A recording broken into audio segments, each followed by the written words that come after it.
Hello everyone, welcome to the Scumdogs Kennel. I have a couple of stories of high strangeness that basically take place in North America, folks. Both stories run the gambit from possible, alien encounters to possible encounters with maybe we folk, crypto-terrestrials. We'll start off with this article here detailing the accounts entitled Western North Carolina Tales and Folklore about how this guy's mother told him about all the weird supernatural things that she saw when she was growing up living in North Carolina. So let's read this account now. My mom's family is from the Western North Carolina area, going back about 4 generations, if not more, depending on the line of grandparents you follow. My mom is 93 now, but still loves to tell stories about the primitive way she grew up, and I love to listen. She and my grandparents and her brothers and sisters grew up in the woods of Wilkes County with no running water and no electricity, and they lived in a primitive house with spaces between the plank walls where snow would blow in during the winter. Life was incredibly hard, full of death, disease, tragedy, horror, and loss, but there was also a lot of good. Now, folks, I thought she had been born around the turn of the century, but she would have actually been born around 1932. So even back then, it was still harsh conditions, especially in North Carolina, I imagine. So this story sounds very interesting for the fact that this comes from a genuine source of someone who lived in the area basically all the way back then. So let's read the rest of her account, folks.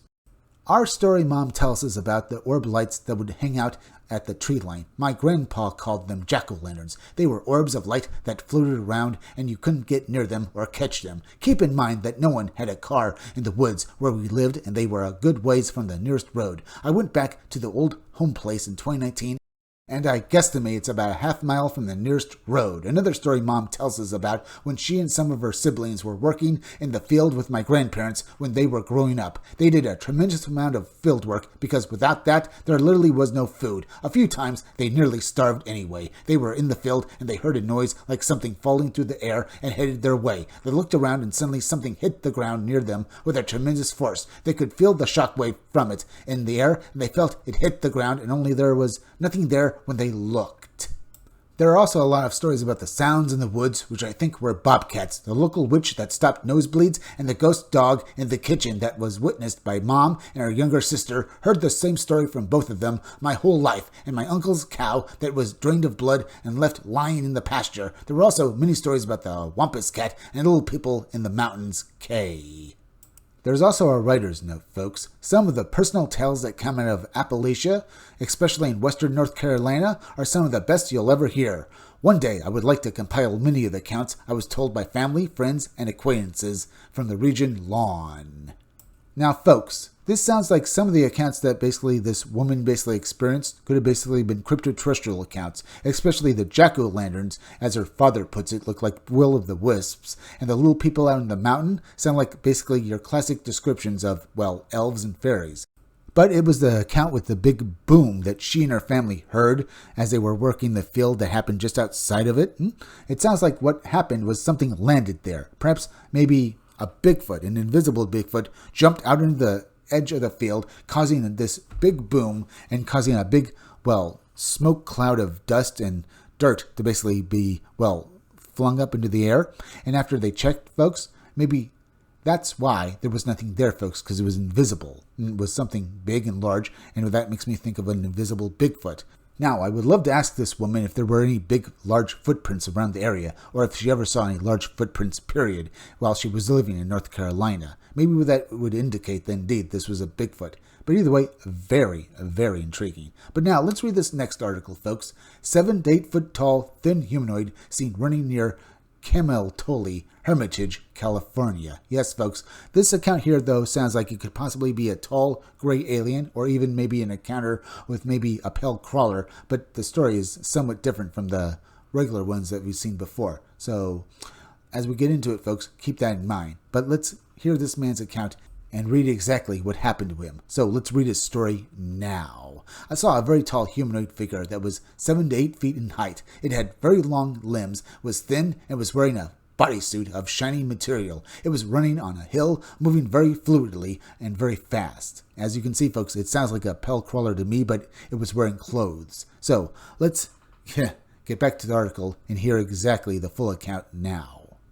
This is going to sound weird, but I did have an experience at the New Camaldoli Hermitage. It's a working monastery south of Big Sur, California. This is my first time telling this, and it will probably sound insane, but so be it. I was doing a silent retreat and went outside late at night. I saw a very tall humanoid figure that was 7 to 8 feet in height. It had very long limbs and was thin and was wearing a bodysuit of shiny material. It was running on a hill, moving very fluidly and very fast. I ran the 20 feet back into my room, which had a back door and window overlooking a gulch, with only enough room for a very narrow deer path, just in time to see the same entity move into the field of vision in the far window. It was almost like a rock focus in a film as I sprinted across the room to lock the door. The entity disappeared. I never saw it again, but the distance it would have had to cover to make it behind the building was far too fast for any human to cover. I'm a rationalist. The retreat was to get away from the tech world I live in, so I've always chalked it up to some kind of military experiment. I give this story to you. You decide. M. There's also a note as well, folks. The description reminds me of the Dark Watchers sightings in the Santa Lucia Mountains. Could it be related? Lon? I don't know if it was one of these Dark Watchers, folks. I've heard the story, I think, mentioned before, but I'm not quite sure. To me, it sounds like this entity was a tall gray alien, but it could possibly be maybe some sort of military experiment. But as I said, folks, why are they testing especially a military type outfit like this out where people like this could basically see them? Yes, I know, everyone. Sometimes military tests are witnessed by people, but this case makes no sense to me. Why? Because we're talking about some random guy seeing some guy in a suit run up a hill. If this was indeed some sort of test of some sort of top secret military equipment like this, they should basically be doing this on some military base out in, well, the woods. Or the desert, like say a place like Area 51 out in Nevada. That would make more sense to me, folks. Because this case makes absolutely no sense to me. Why would you test your top secret gear out where any random person could see it, like this guy here, M? It makes no sense to me, folks. So I'm thinking maybe this is a more paranormal or supernatural account. And this guy who witnessed this strange phenomena and says he's a rationalist, it sounds like to me he's trying to cope with what he saw. Now, do I think it's possible that this could be some sort of government experiment? It's a possibility, but as I said, I just don't think that's the truth of the matter. And it could also be that maybe this isn't supernatural at all, folks. It could be maybe this guy, well, had the wool pulled down over his eyes, and that this entire experience was all a hoax perpetrated on this witness here, folks. It could be that maybe several people were involved in this, and they were able to pull this off, giving the impression that this entity they saw was incredibly fast, faster than any human has a right to be. I think that's a possible explanation for all of this, and I would have thought a rationalist would have basically thought of that first. And make no mistake, folks, I do not want to insult M here or his intelligence. I'm just saying that he seems to have come to a conclusion that it was the government that basically was the perpetrators of this. Now, that's why I have a problem here, folks. It can't always be the government behind all of this. Every time any witness has any experience they can explain, folks, I don't think it's the government. That doesn't mean it's anything paranormal either. I think there's a good explanation for this, folks. Maybe it could have been, as I said, people perpetrating a hoax, or maybe it was maybe some small group of people who were working for a corporation that were, as I said, testing something like this. That could also basically be a possible explanation, folks. And it would also explain why this was seen by this guy out, well, near Big Sur.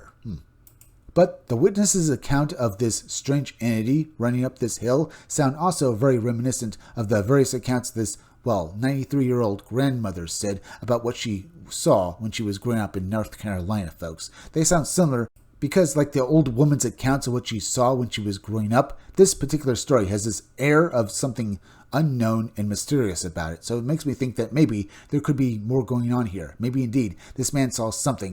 And maybe indeed it was these Dark Watchers from the Lucia Mountains. I don't know. It just has, as I said, that air of mystery. Like that old woman's stories, folks. And this is the feeling it just gives me. Either way, folks, we're at the end of this video. So please go subscribe to my YouTube channel. Read comics, they're bad for you. You can use the YouTube link down below in the descriptions or the chat to go subscribe to me. And remember, I'll be back again tomorrow with another great video. So make sure to come back again then. Till next time, folks, I'll see you all again soon. Because I'm Chris Williams, and I want you all again to come back again tomorrow and see my next video. Until then, folks, as usual, bye.